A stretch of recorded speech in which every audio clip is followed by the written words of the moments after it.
Hey, everybody. Welcome to Game Mess Mornings with me, Jeff Grubb, your host from giantbomb.com. It's going to be a good one. Thank you for tuning in. In this episode, we're going to be talking about everyone still playing the same games that they were playing last year and how many characters are going to be in the next big Nintendo release. It's going to be a good one, like I said, because we have Jason Fanelli on the show. Jason, how are you doing? I am fantastic. The year has gotten off to a fast start here in House Fanelli and the surrounding families. My cousin had a baby on Monday night. Whoa. Want to shout them out for multiple reasons. Obviously, bringing their second child into the world is a great thing. But also, my cousin has this uncanny ability to not have to wait very long in the hospital. Like, got there at 6:30 p.m. The child was out at 7:20. That's incredible. And her first child was even faster than that. So, they were on the Games Done Quick stream. Birth Done Quick. Yeah. Birth done quick. But no, their mom and child are great. They should be coming home today, actually, I think. So that's pretty cool. Bought a new car last night. Oh, really? What'd you get? Yeah. We replaced the minivan with a Telluride 2025 Kia. We're a Kia family. Yeah, the Kia Telluride is like that's one of the ones to get. I always have my eye on that. We love it so far. I mean, we've only driven it. I drove it to the gym this morning. Wife drove it to work. We drove it home, obviously. But so far, so good. Feels good. Drives good. And then my theater show season started on Sunday with auditions. Callbacks are tonight. The callback list went out Sunday night. And the name on the callback list does say Fanelli. But the name on the callback list says Olivia. Oh, Fanelli. Wow. She tried out for the first time, and tonight she's got a call back, and I'm very excited to take her. I did not get a call back, but I didn't expect one. My theater group tends to mix it up when it comes to leads. Right. Oh, and that's the nice. Scarecrow was huge. So if I get a little bit part or chorus, I'm fine with that. Plus, Charlotte the Younger is joining for the first time, so I'll have to corral her as well. But yeah, fast start to the year. How about you? A fast start. It was a fast, hectic end of the year, I keep saying on the show. So we did start taking it easy around New Year's time. It's picking back up now, though. Steph's going to be traveling here soon, and that's going to be a lot because she's going international. So it's like, okay, we got to make sure all the things are buttoned down here, make sure I'm ready for everything on my own. But it's always great when she gets to do cool stuff like that. And then, God, I think I need to buy I think I'm going to GDC. Jan, I might need a place to stay. I'm going to GDC.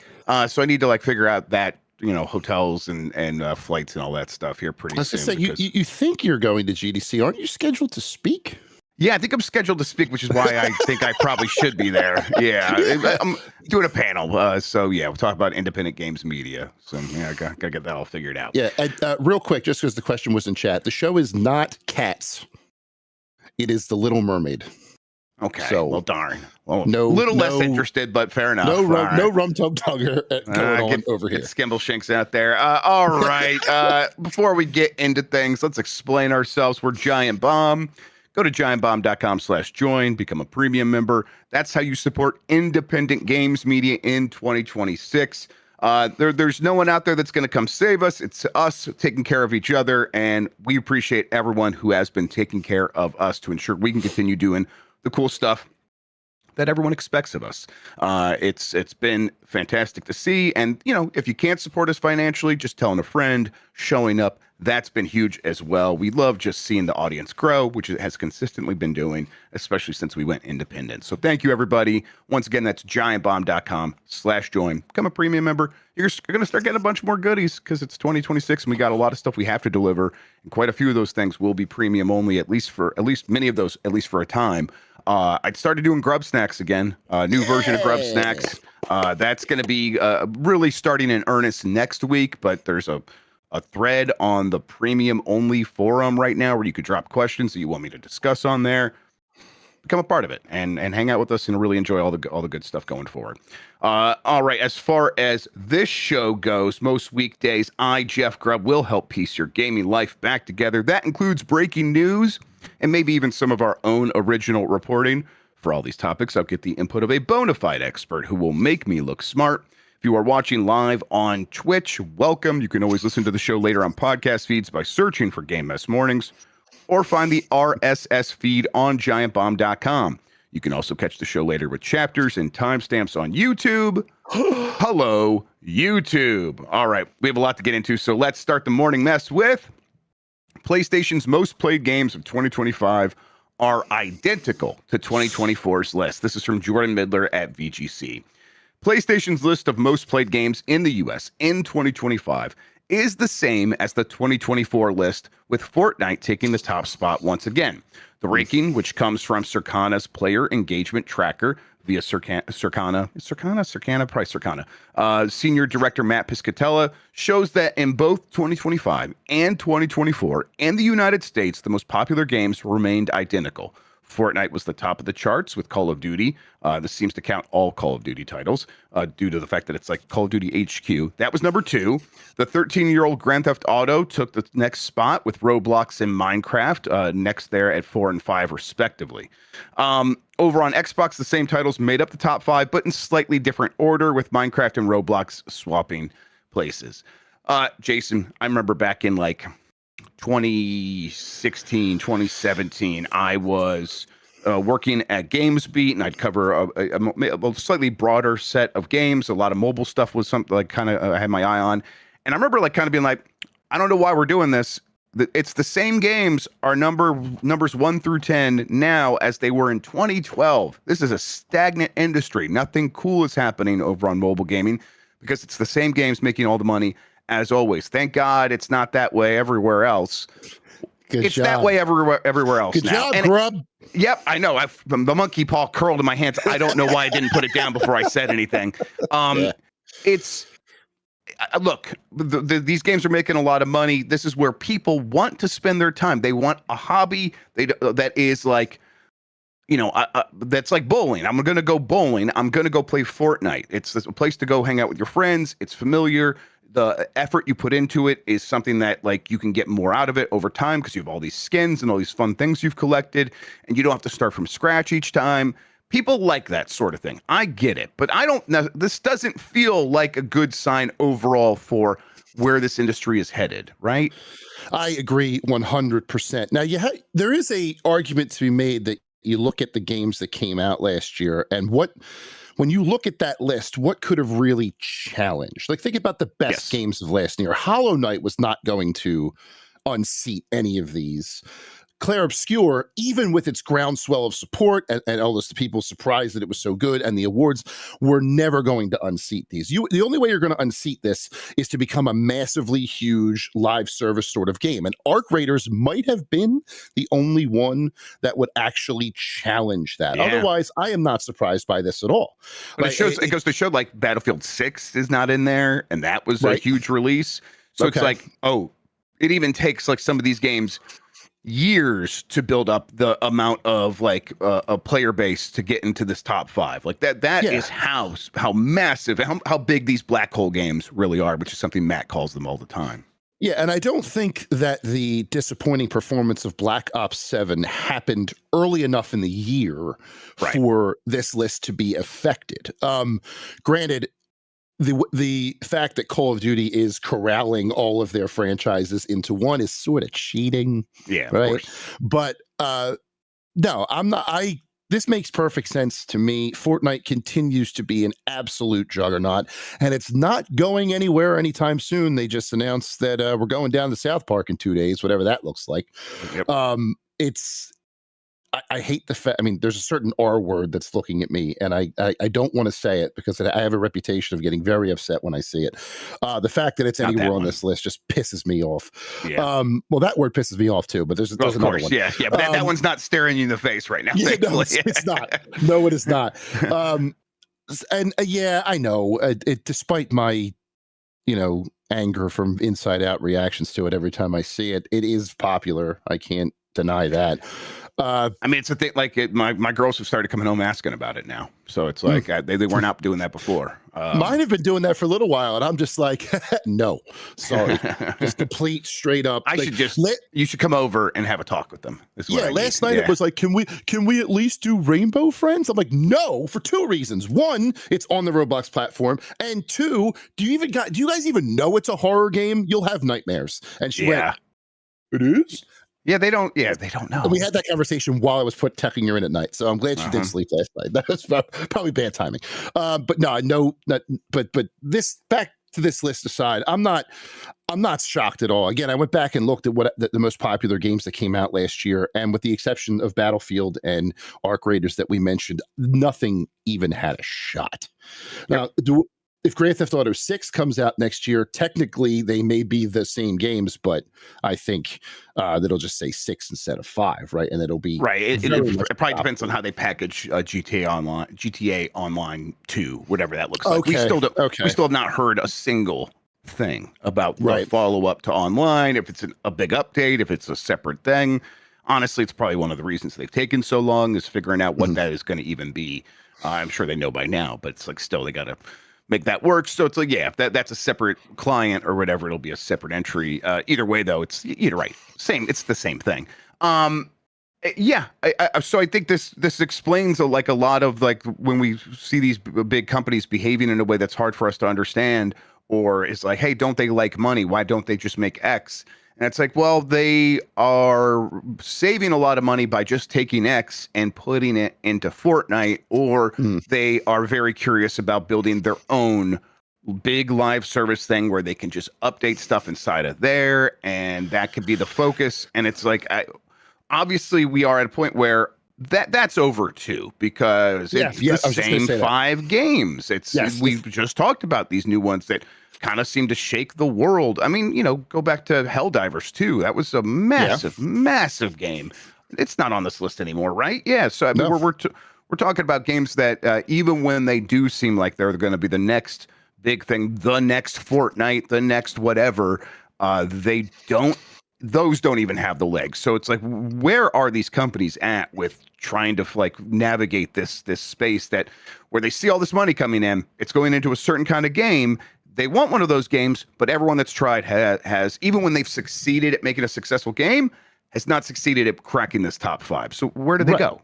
And you mentioned Helldivers 2. That came out in 2024, and it wasn't on this list because the list is identical to last year. And that game came out in February, and it was massive, and it did not crack this top 5. If you are a developer, especially a smaller one, and unless you have an absolutely cracking idea for a live service game that nobody's ever done before, whether it's, cutesy or hardcore or whatever it is, do not. The game's over. The ship has sailed.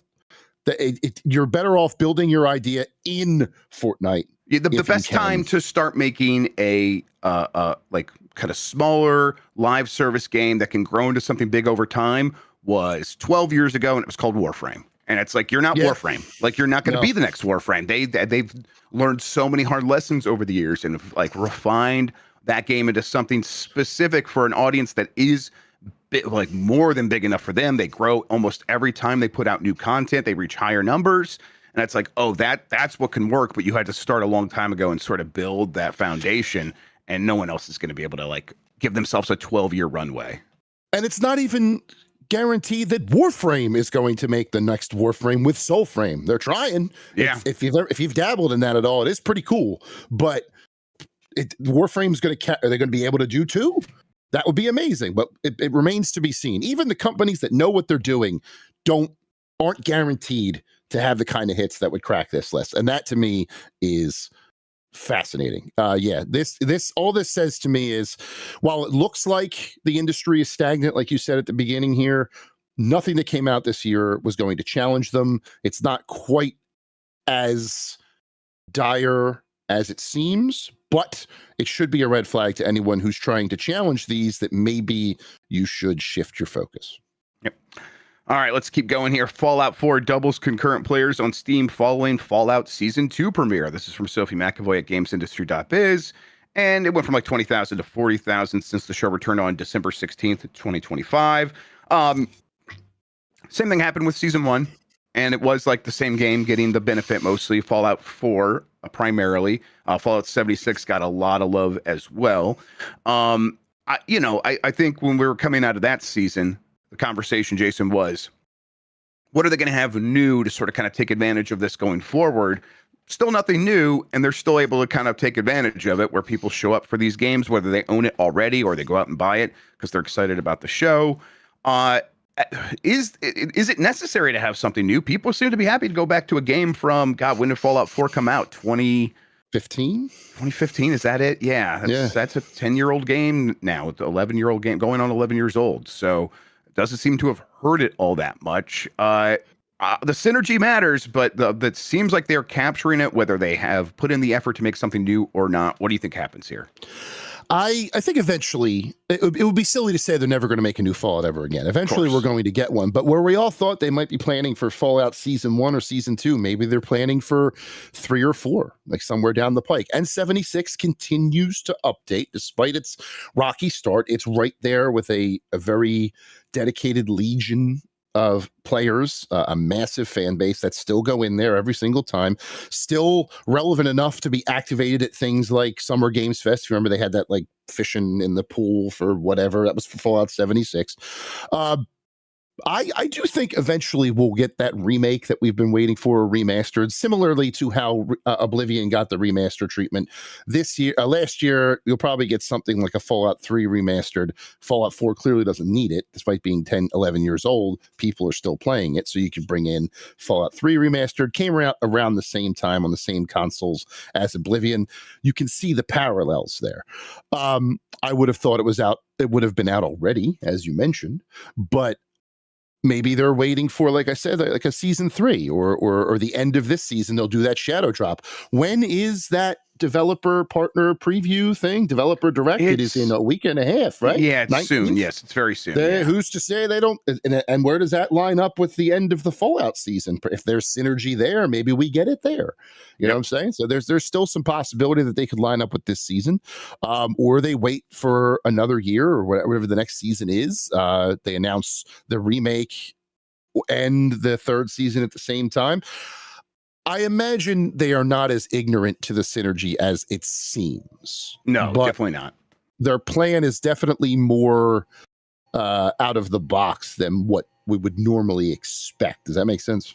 I think that it's like, you are playing the cards you have in your hand if you're one of these companies, and everyone looks around and says, oh my God, we need more from Fallout because it's never been hotter. It's never been more culturally relevant. Like, we have to do something here.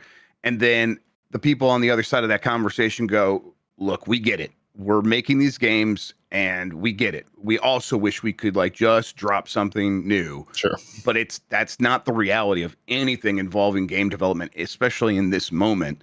We're already committed to some other stuff over here at Bethesda. So what can we do? And I think everyone looks around and say, okay, let's take care of Fallout 4. Let's make sure that that's in as good a shape as possible. They've updated Fallout 76 a ton of times. That's still an active game. And they sort of just have to rely on that. And it's working. And people, I don't hear a lot of people who are doing this complaining about Fallout 4. Most of them seem pretty happy with it. So, and it doesn't hurt that if you get super into it, you can find thousands of mods to turn that game into all kinds of different stuff. And that can feel fresh in a lot of ways as well. Yeah. Although I'm skeptical that a lot of people come from the TV show are doing exactly that. Regardless, so it's there. So yeah, I think you play the cards that you have in your hand. That's all you can do, and that's what this looks like. And then you try to stack the deck going forward to be like, let's see if we can try to move Fallout up so that when season 3 or 4 is here, because we expect this show to at least go that long, maybe we can have something by then.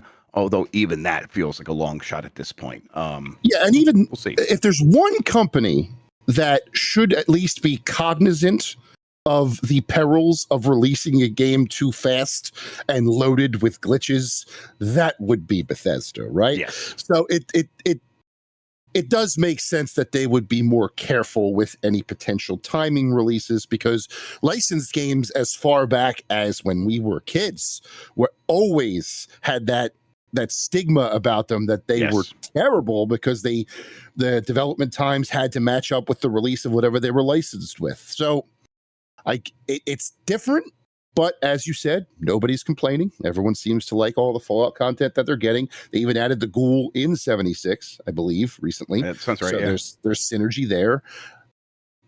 if it's working, why change it, right? I mean, they obviously probably have some sort of long-term plan, but for now, it seems to be they're doing what they're doing. All right, next story. Ubisoft shuttering freshly unionized Halifax studios. 71 jobs have been affected. This is from John Hicks at gamesindustry.biz. Ubisoft has announced the closure of Ubisoft Halifax, the Canadian studio which was working on mobile titles for Rainbow Six and Assassin's Creed, affecting 71 staff members. Staff at the studio announced only this week that they had formed Ubisoft's first labor union in North America, completing a process that had started in June 2025. Ubisoft said the closure was due to an ongoing streamlining and cost reduction process following significant layoffs across its studio in the last 2 years. Over the past 24 months, Ubisoft has undertaken company-wide actions to streamline operations, improve efficiency, and reduce costs, the company said in a statement. As part of this, Ubisoft has made the difficult decision to close its Halifax studio. 71 positions will be affected. We are committed to supporting all impacted team members during this transition with resources, including comprehensive severance packages and additional career assistance. A spokesperson stressed to the game industry that the closure was the result of ongoing cost cutting that started shortly after the pandemic. I'm trying to see here if games industry ever got a comment from the nascent union. I don't see that. Try to get comments from the unions when you can, guys. I didn't have a chance to reach out myself. Wish I could have. Okay, yeah, it's it is so close that it's hard not to like just draw like, hey, this happened, therefore that happened. Corporations don't usually work that fast, unless they're vindictive, which Ubisoft could be. I suppose they could be. So I don't want to put it past them. But it's like my experience with corporations is why chalk up anything to malevolence that you can't just chalk up to incompetence. This looks terrible. You would do this if you're incompetent instead of just maybe finding a way to like soften it and actually, or to do it, or just speed it up so it happens before. Like if you know a union's happening, do it before that happens. If you're with this company and you're especially evil, I think this is just like Ubisoft was not. These are games that they were not like talking about in any way. These mobile Rainbow Six spinoffs, they seem like they are focused on just their bigger stuff. And Ubisoft, we knew, was already a mess and already incompetent and already evil in a lot of like very dull ways. But yeah, regardless, it's an absolute shame that a bunch of people worked really hard on a bunch of stuff and they banded together to use their strength within a corporation to have a voice. And Ubisoft is just like, well, we don't need you anymore. God, my feelings towards Ubisoft are as low as they've ever been, and they've been pretty low in the past, Jason. Yeah, I'm not really buying this whole. I mean, yeah, because the union may have started in June, but if you think the rumblings of trying to organize just started in June, I have a bridge to sell you. Yes. I'm assuming that I'm guessing that Ubisoft, they went to Halifax, they climbed a tower, they looked out over the horizon, the fog cleared, and they went, oh, we have a studio here. How about that? Let's maybe start the process. And then when the union thing happened, the process accelerated. That would be my thought. Like they were probably hemming and hawing because their mobile stuff, as you said, Rainbow Six Mobile. I didn't even realize it launched last year. I first heard about that in like 2021. Right. Yeah. 2022. So I don't buy that the union had nothing to do with it. Was it the only reason? No, probably not. Was the process accelerated because of the unionization rumors or rumblings? That I think I would buy more. It certainly didn't help, right? It would not have helped their standing inside of Ubisoft because Ubisoft does not seem like they have the capacity to have these conversations when they're just freaking out about making their company financially feasible. Sure. Mukau McGee in the Twitch chat has a quote from IGN. IGN reached out to Ubisoft workers of Canada, Halifax, and CWA for comment and received the following. We are devastated that this is happening, especially so soon after we unionized. We're looking into all avenues to fight for the rights of our members. Hats off to you, Mukau. Yeah, thanks, Mukau, for grabbing that. I appreciate that. And shouts out to IGN for reaching out to the union. That's about the statement I would expect. Yep. What else can they say? Yeah. What else can they say? So it sucks. It's yet another one of these stories. I feel like once a month we're talking about something like this at this point, maybe even at a faster rate. Remember when it was survive until 25? Now we're in 26. What's Yep. what are we Well, yeah, that's praying that exactly it. 27 is heaven? What's the new rhyme? Right, Like, right. We're still just surviving, clearly, because it's like, I mean, Yeah. what this says to me is these companies are still in cutting mode. They are not believing that they can find a way forward with a lot of the resources that they've already built up and a lot of the people that they've already hired. They're like, we're not going to like make games to solve our problems. We don't believe that. And so, you know, especially if you come at them with a union at that point, they're like, well, we already don't want to make games to make more money, and you like having this conversation with you about building a contract together. It's only a distraction for us, and we're a corporation, and any distraction is a distraction from potential profits. So it's like Ubisoft already in a bad way, and they're not going to see making new games as the answer. And so yeah, I'm not surprised that we've ended up here. And I just don't believe that the current leadership at this company and the way that they've built the sort of spinoff with the three big brands that went over and is working with they're not, was that Tencent that they are working with? Yeah, it's Tencent, I think right? so, yeah. And like that doesn't feel like it's going to result in anything other than getting the same Far Cry and Rainbow Six games that we've been getting before. And so like these smaller studios off to the side, or like a Red Lynx or something that made the Trials games. What is their future at Ubisoft? I think they're right now, the best thing you could probably say is Ubisoft is disinterested, and it's probably a lot worse than that. Well, the report continues. Red Lynx had their own job losses last year, as did Massive. That's right. Yep. So yeah, I mean I think they're just slowly whittling down the entire company until it's maybe one or two studios per those big tentpole franchises, and that's all Ubisoft's going to be, a franchise machine. Yeah, and like we do know Ubisoft's financials are like atrocious. Like in terms of revenue per employee, there was a kind of a chart last year. I think maybe it was a year and a half ago. But it's like, you know, one of these bigger companies, they're making $250,000 per employee. Nintendo's way up there. They're making a ton per employee. Ubisoft was under $100K per employee. And it was way lower than anyone else. And it's because they just have it's a huge, massive operation. They have people all over the world. We always see like the 15 studios that work on all these games, and all those studios have a ton of people.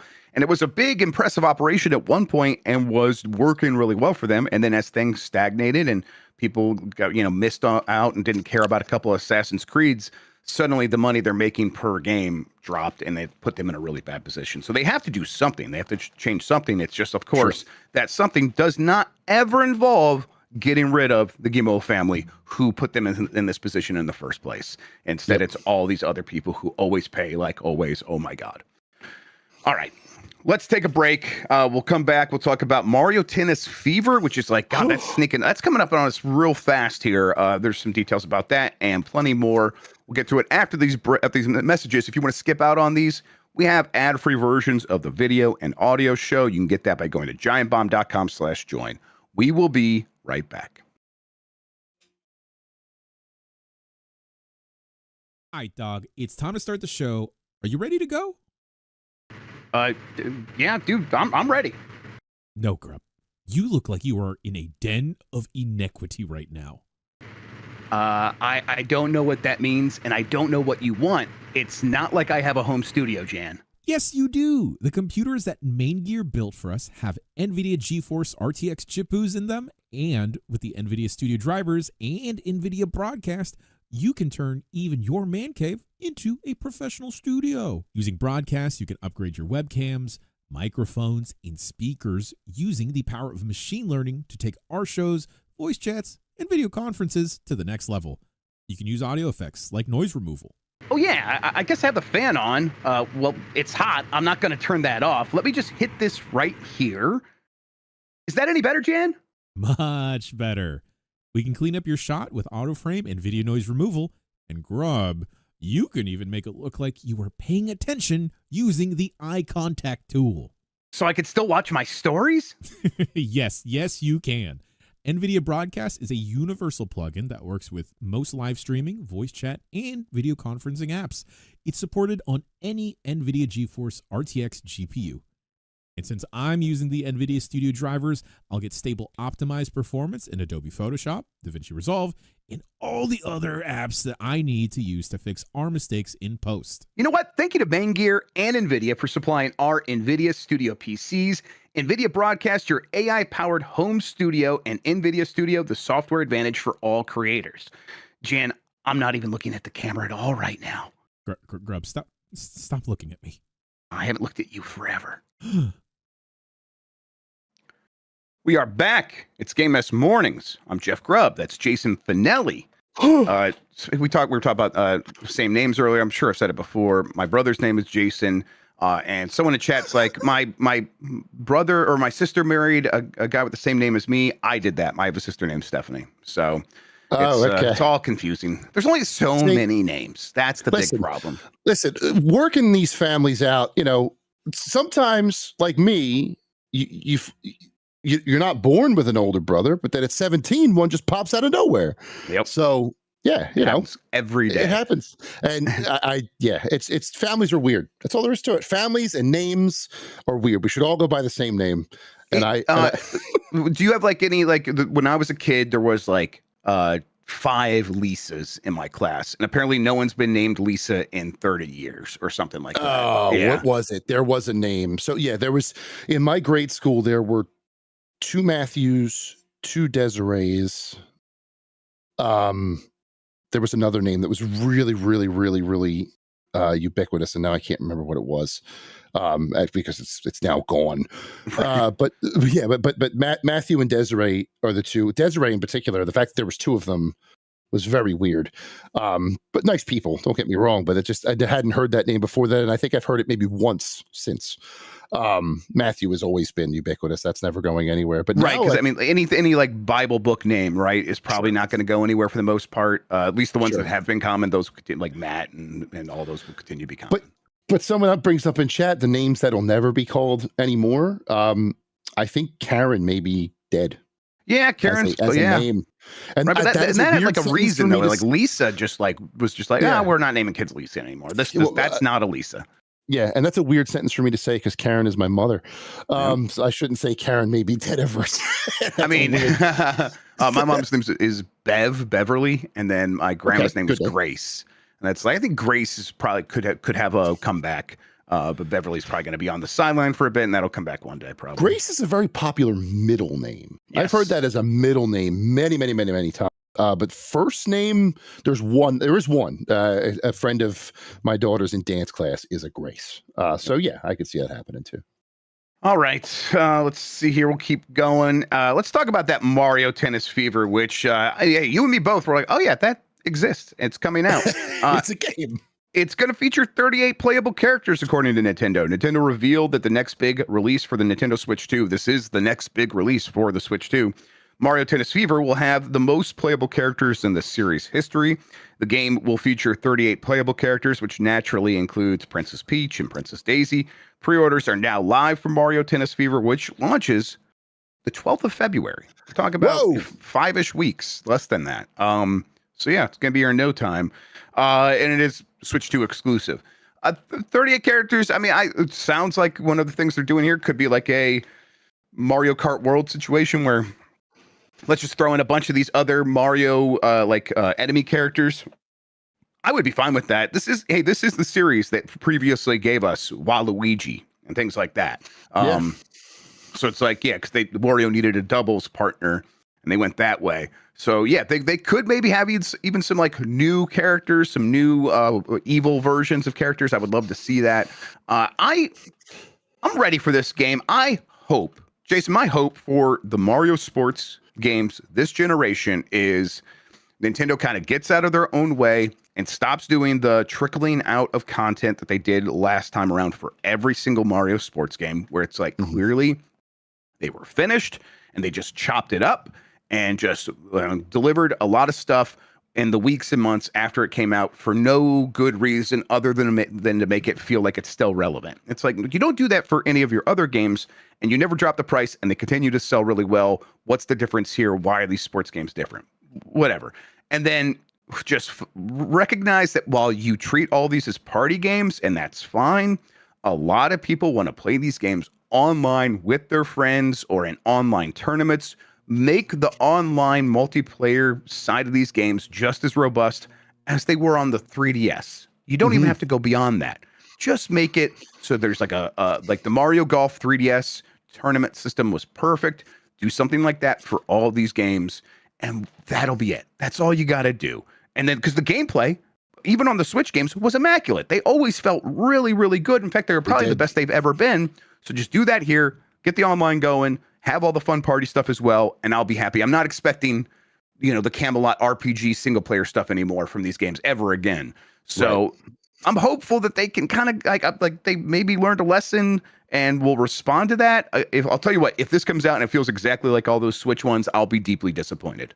So will I, because I agree with you 100%. The 3DS sports era was probably one of the best since, the Wii with the motion controls and everything like that. But even before then, I contend that GameCube, I think, is the best era for sports games, probably. So yeah, I am with you on this. I am hoping that we get some fun and unique characters out of these 38 specifically. I love the idea of them going all in with more evil ones. Give me Rosalina. Give me, you know what I'm saying? And she's just real sad. Fuck, that's fun. Okay, yeah. Well, you could do Rosalina. You could do, I'm trying to think. Yeah, there's people in chat saying Watoad, Weech. No, Watoad's Woad. Woad. Okay. Yeah, just give us Woad. Oh my God. Woad. But like on the opposite route, give me like peaceful Bowser. You know what I'm saying? Like a Bowser who is just stoned out of his mind. So he's like, like he's dressed like the dude. Yeah. Or like you in the back of a GDQ stream. Exactly. But yeah, I mean, is this where Bowsette becomes a thing? Are they finally going to do that? Remember that wormhole that opened up? Remember it? When do I ever not think about it? Come on. So they get M's instead when they go from bad to good. So it'd be Mouser. That's good. Although we have a Mouser.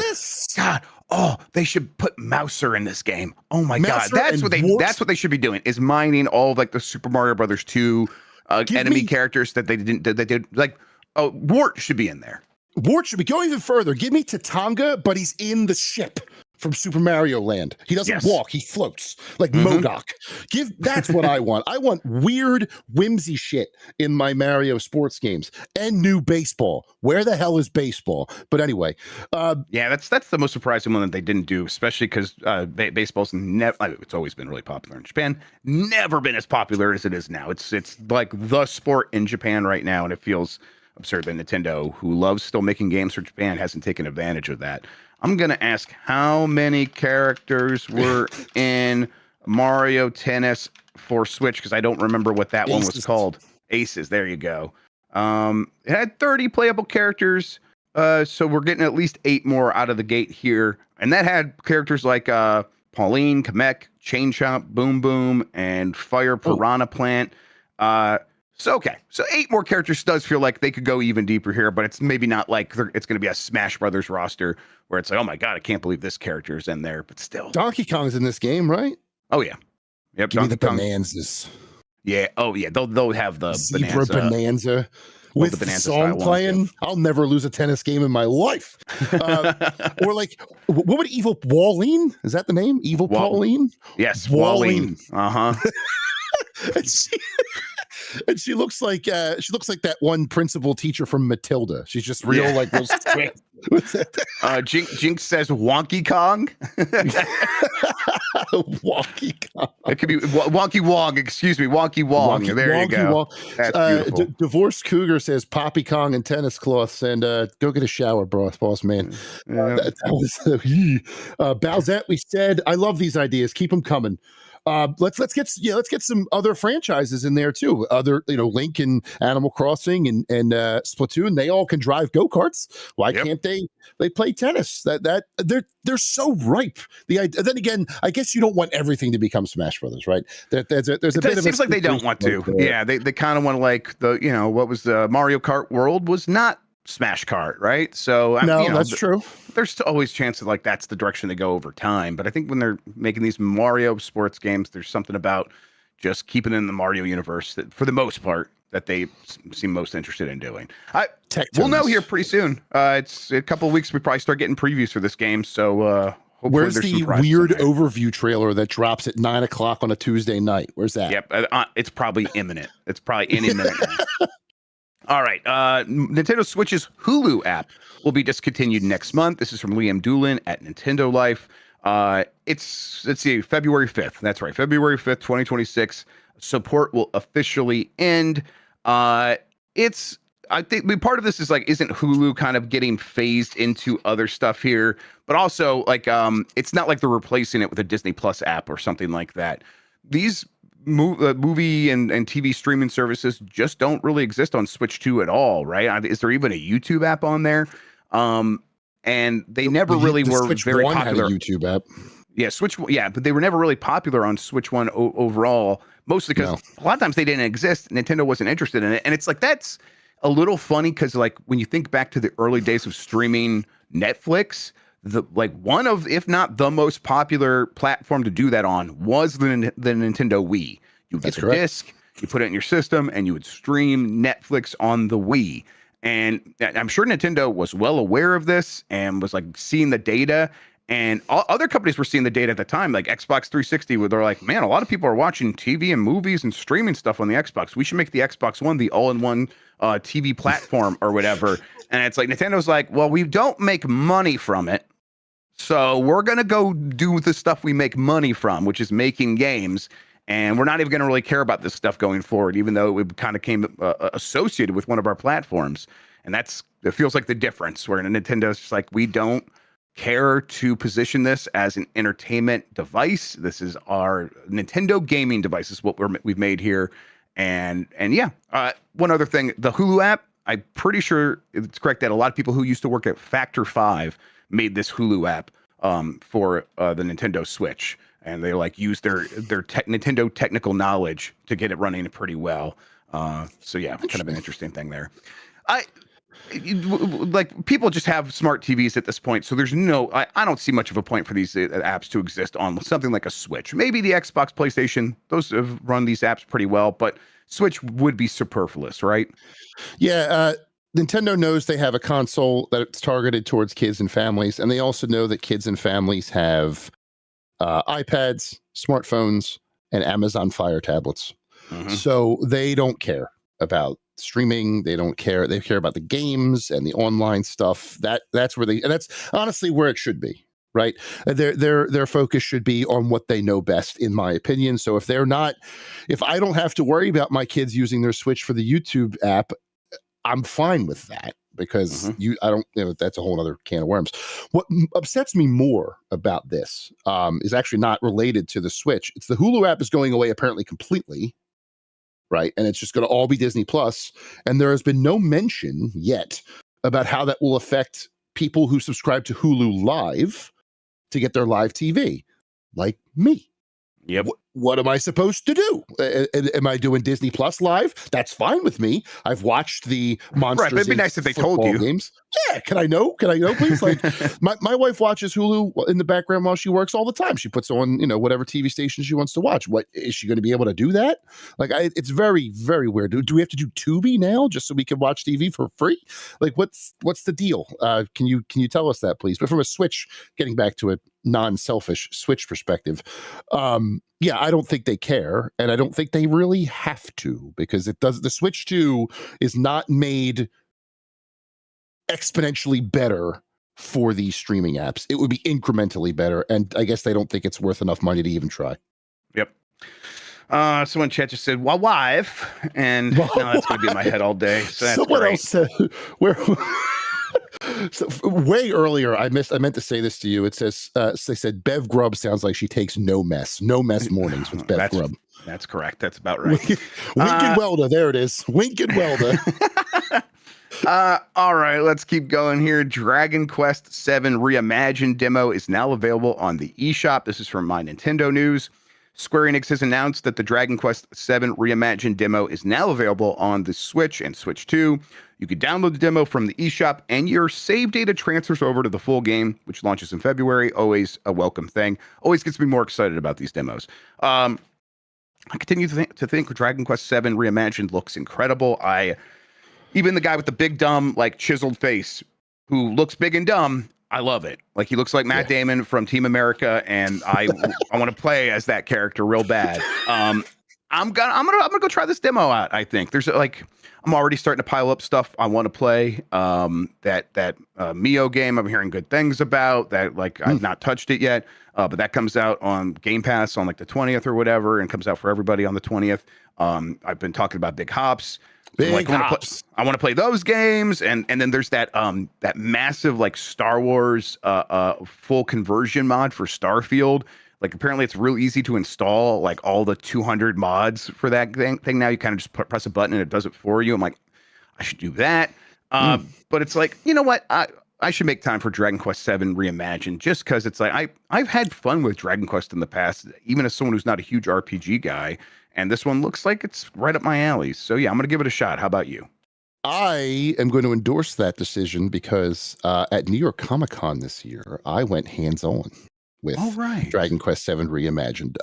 And yeah, it's got the juice, I think. I think that the changes that they're making from the original, if you've played the original and you're wondering what are they going to do about these things, the way that they've streamlined it for a modern audience, but it's still stupid hard.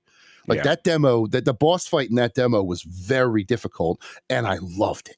So I think this is going to be one that is going to catch a lot of people off guard, just because they hear Reimagined and they think, oh, it's just a no. This is going to be the kind of remake that I don't know if it's going to be like Remakes 101, but it's definitely going to be one that people are going to be very excited about, I think. Like they said that, someone in chat just said it took 80 to 100 hours to complete the original one. Yeah, and they were talking about this one like maybe 50, 60. Yeah, they're editing it down a lot. Like that's like one of the reasons to do this game this way. It's like, oh yeah, they can probably make this game a lot better by doing that. There was also a really cool change to the job system, and I have to remind myself what exactly it's called. But basically, you can have two at once, and like they sort of complement each other. It's called overemployed. Yeah. But you can have like two classes at once, and you can like dabble in each of them at the same time. You might not get the same buff as you would if you were just one. It's very, very cool. I really think people are going to enjoy this a lot. This should be one on your fantasy critic radars, people. Yeah, drafts are happening. I don't know how many leagues you're in. I'm in 2 and always looking for more. I will be in 2, I think here. Yeah, we'll see. So I find it fascinating. I really do. But this one should definitely be in your consideration for first couple rounds. Yeah, I'm looking forward to trying it, and I'll just, as soon as we're done here, Jason, I'm gonna go download it, so I have it there on my Switch, and I might even like boot it up. So like whenever I do that thing where it's like I want to play a game, I'm gonna go play this game on my Switch, and then I turn on my Switch, and the last game I was playing that I forgot because I'm stupid, pops up. I'm like, oh yeah, and then I just keep playing it. I'm gonna do that to myself with this game, and that'll make me play it more likely. More likely to play it. I don't know about you. I don't know, but this demo sounds like it's a grub snack. Yeah, I can make it one of the focuses of a grub snack. Yeah, we'll see. Grub snacks is happening next Monday. Everybody look out for that. That's for premium members. Okay. Final Fantasy Tactics, the Ivalice Chronicles sells 1 million copies in just a few months. They posted this on the Japanese social media account for Final Fantasy Tactics with a big poster. It says 1 million copies sold. That's got to be pretty good for a Final Fantasy Tactics game. I wonder if it's like the fastest selling Final Fantasy Tactics game ever. Almost certainly is, because there's a lot more people playing games now than there were even back in the day for like Final Fantasy Tactics Advance, let alone the PlayStation days where it's like if you're a success if you sell 500,000 copies. So yeah, I think got to be good news for fans of the series. I'm excited about what this could say to Square Enix, and I hope what it says is make a new one exactly in this style. Like exactly the same in terms of presentation and the voice acting, all that stuff. You could just take this with a new story and some new tactics ideas, some new fun jobs, and go. I hope that's what happens next. What do you think? I think I agree with that 100%, but I also think that if you are one of the people who like Tactics Advance, there should be bells going off in your head that if this Man, one I can hope. sell 1 million with its remake in a couple of months, there is no reason why the advanced games couldn't get the same treatment. It might take a little more work, or even the DS one. A2 was on DS, correct? Yeah, right. I think Isn't so. It's because they didn't want to call it Advance 2 because it wasn't on Game Boy Advance. I think that's Right. right. So they A2 and A3. I think somebody just corrected me, A3. But either way, those advanced games I think are now primed. Or I think they're saying they want A3. A2 they was want on the DS. A3. Yes, Sorry. I think that would be the next course of action over a new one. Give the advanced That'd be people what they great, want, too. I would and love then that. maybe you combine them into a new game where somehow their stories intersect, if that's even possible. I think for me, the ideal scenario here is they put all the work into remaking this one. Just put out a collection of A and A2, Advance and A2, and put that into a bundle with maybe some small upgrades and get to work on the next new one, because those advanced games still hold up pretty well. They do. Advanced game collections, Game Boy Advance collections, have been great. The Castlevania ones have been great. All the Mega Man stuff that was on Advance have been great. Just kind of put those out as a collection, and then let's get on to the next new one. As someone who preferred Final Fantasy Tactics Advance, I don't need a lot done to those games, and I think people could go back and play those now and mostly get the same experience I did. Maybe it could start even faster, although that game does start faster than Tactics. I don't know. If they want to go and give those games the same treatment that this one got, I would welcome that. That would be awesome. But mostly I think they should be taking this as a sign as make a new one, make this like a sort of an equal but different path over here to whatever they're doing with the core Final Fantasy games, and you could sort of just like treat this one as something that they can afford to make more frequently and not have to have the massive budgets, and still get Final Fantasy out there and keep it relevant and keep the sickos happy. Yeah, I can't disagree with any of that at all. Clearly sounds like there's a taste for it. Even if it's just voice acted Tactics, that seems to be a big. Everyone seems to love the voice acting in this game. So, good for them. That's what you do. I'm glad to see that, and hopefully this means that they realize that the tactics part of Final Fantasy has its own level of viability. Maybe not quite to the level of the main core franchise, but people have a hunger for this that is worth exploring for sure. All right, last story I have written down here, sort of tangentially related to video games. New report says Dave Filoni is about to run all of Star Wars. This is from Paul Tassi at Forbes. There's rumors going around that Kathleen Kennedy plans to step down soon, and Dave Filoni, and so I think someone else will kind of step into her roles, but Dave Filoni would be the ones calling the shots for the most part. I worry about this just as someone who has kind of soured on Filoni recently. I think that Ahsoka show was bad. I think it was real bad. And I'm not excited about Mandalorian and Grogu. I think the Mandalorian show kind of went sour pretty fast as well. A show that I thought had a good sort of kung fu-ness to it early on, where it's like this wandering guy going from town to town, getting involved in stuff early on. I'm like, that's fine. This is acceptable. And it kind of just turned into something else by the end. And it had to like serve this larger Mando universe that does not have the juice. I don't know. I think that's where I'm at with it. Like, I think Filoni stuff right now, at least the live action stuff, doesn't have the juice. So I'm a little concerned, but I guess my question to you, Jason, would be like, what do you think this could be for the future of Star Wars video games? Because it does seem like that's getting to a good place where we're getting that Star Wars Racer. We are getting a new Knights of the Old Republic game, Fate of the Old Republic. Seems like the people over there that are responsible for the video games have a good idea of what they can be doing and are doing it.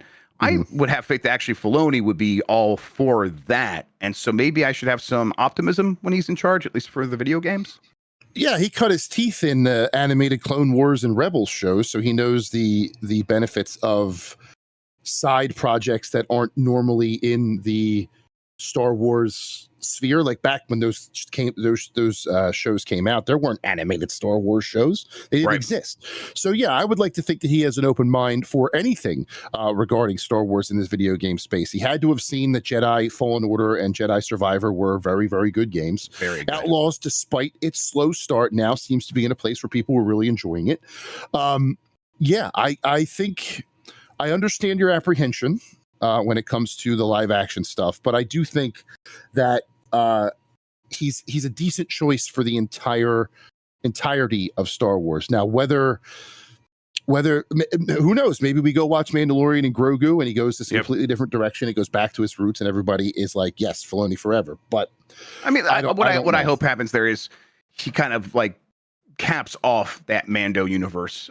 But it feels like they're kind of just getting started instead. So I don't know, but maybe not. Maybe because he's going to be in this role that Kathleen Kennedy was in. Maybe he'll have to sort of step back and sort of let other people kind of take on the roles, and he can focus on the stuff that he is most passionate about. Which, you know, when he was doing those animated shows, they were good. Rebels is very good, and so he can do stuff that is obviously worthy of this franchise that I love a lot, and I know a lot of people don't care about it anymore, and that's fine.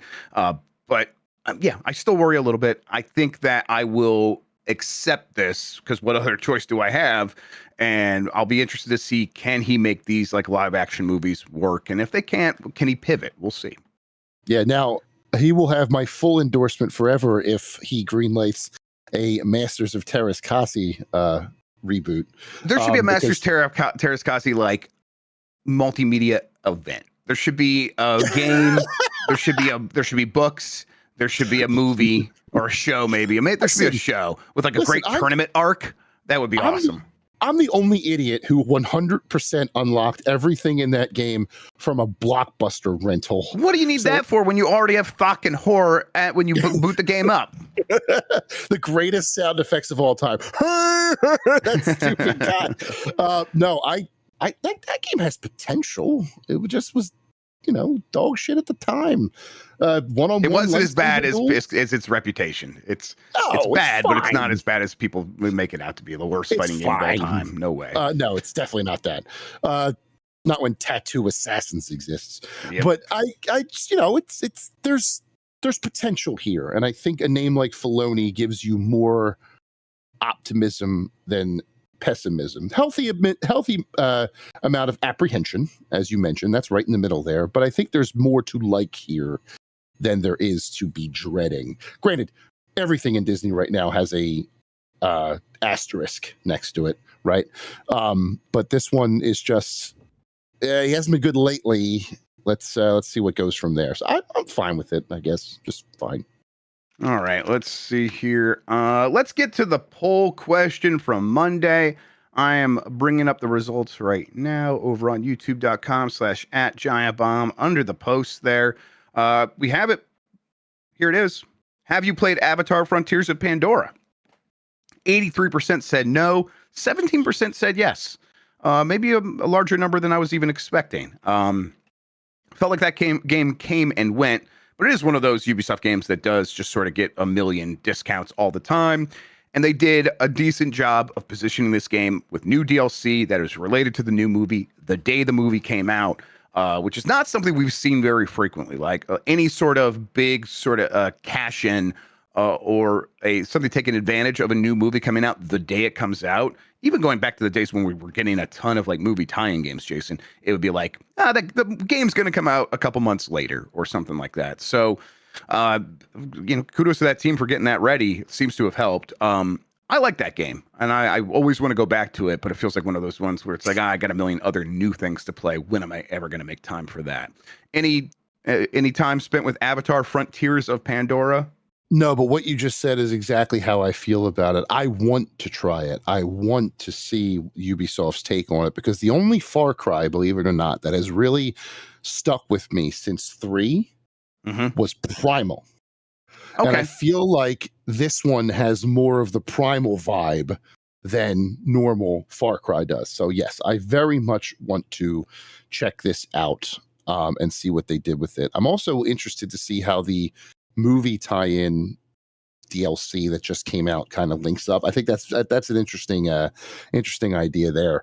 But I was very much one of the 83%, but not for lack of want, more for lack of time.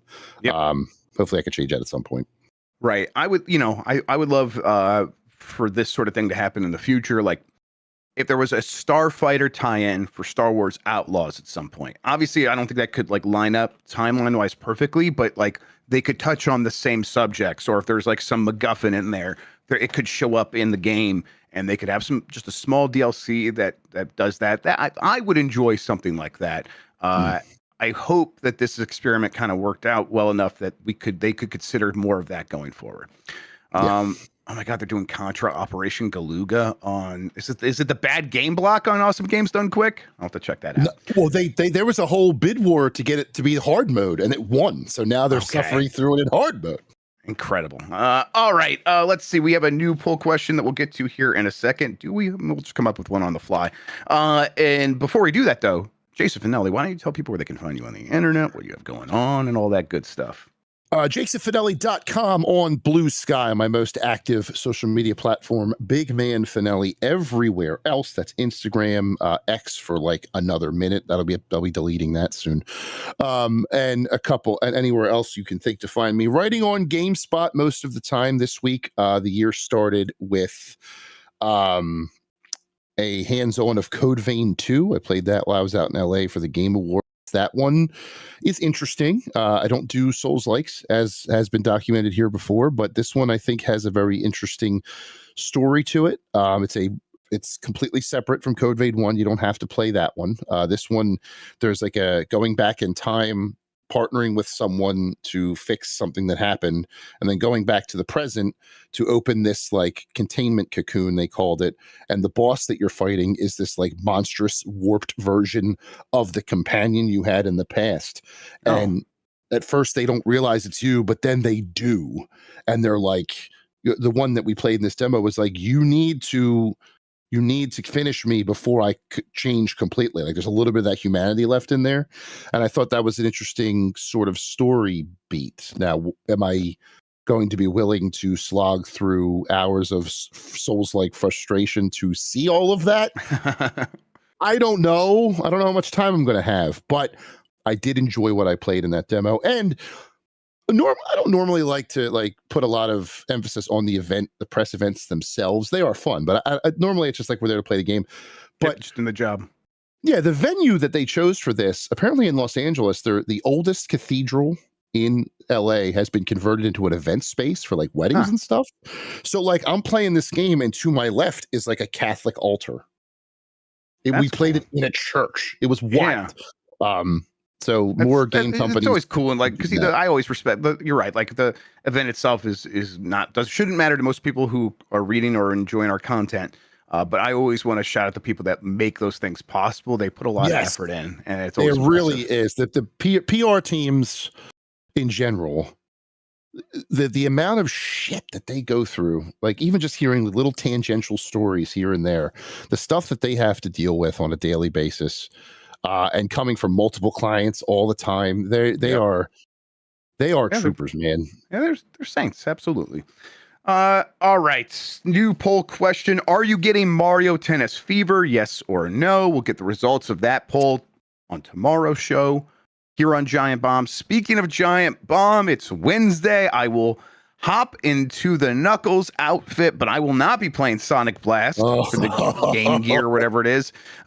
I will be watching Mike continue to suffer through, and really I will be suffering as well, Leisure Suit Larry box office bust, which has at least 2 episodes left, probably more. Is this like an all-timer? Would you say an all-time? I mean, Mike keeps saying it's amazing that we just now found the worst game of all time, and it's like happens frequently. We're like, oh no, this is the worst one now. It's Leisure Suit Larry. It's irredeemable in every way. It is, pain. It is just pain to watch. It's pain for Mike to play, apparently, and nothing funny about it. I guess other than Patrick Warburton yelling "blog it," which has entered my vernacular forever. So I will say though, I love that you have to watch this in a Knuckles suit. That just makes it listen, it's the magic of the Blight in the Bank Award, and when Dan Reichert gets it, it's especially magical. So there we go.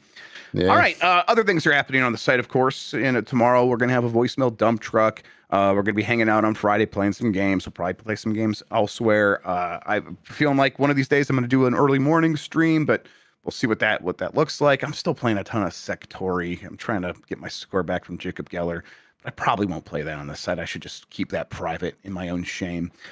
All right, I think that's gonna do it. Jason Fanelli, thank you for hanging out with me today and talk about video games, man. I really appreciate it. Always a pleasure. Hope everybody enjoyed it. Looking forward to the next time. Thank you all for watching and listening. You are the best audience in gaming. Have a good one. Take care of yourself, and goodbye.